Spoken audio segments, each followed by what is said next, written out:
Hi, welcome to Crave Urban's Tasting Party. My name is Jessica Combest, and I'm one of the founders of Crave Urban.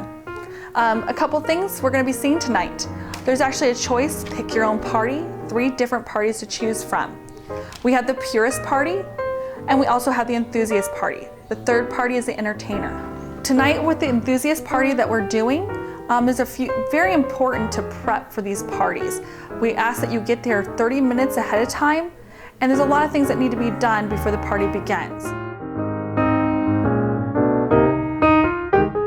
On the enthusiast, we ask that they have a French bread loaf. We ask them to have it pre-sliced if possible, have the baker do it. When you get there, the host needs to cut them into little chunks. Another thing that this party has is assorted cheeses, along with mozzarella, Parmesan. Any of those are great. Fresh fruit. Ice cream is always good to have at the end. This host decided to have the Ghirardelli dark chocolate brownies that we use a blood orange olive oil in.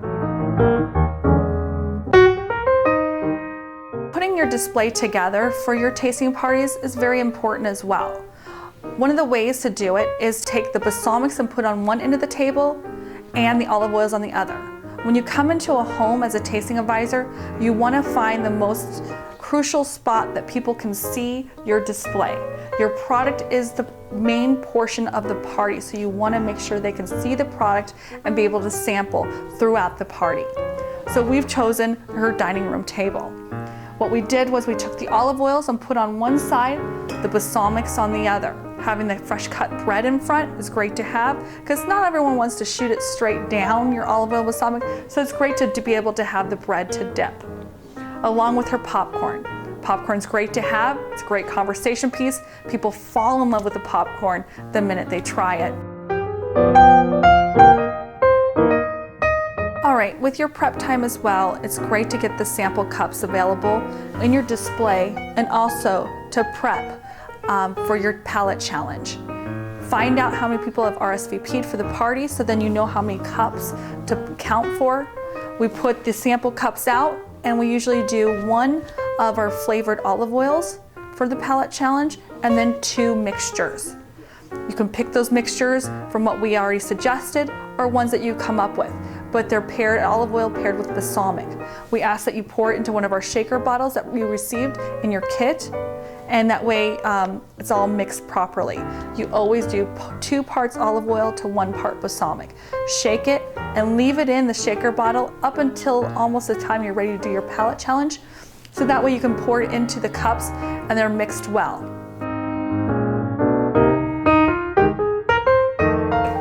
Another thing to have is balsamic. Always ask your host if she happens to have any in her cabinet, not from us, but from somebody else that she may have purchased. It's great to display a visual during our tasting party by pouring our balsamic versus one of the ones they have. Now, if they do not have any, then bring some of your own. I always make sure to bring one of mine. I bring it from a local store that people are familiar with, and once they do try it, see the difference, they always fall in love with our product.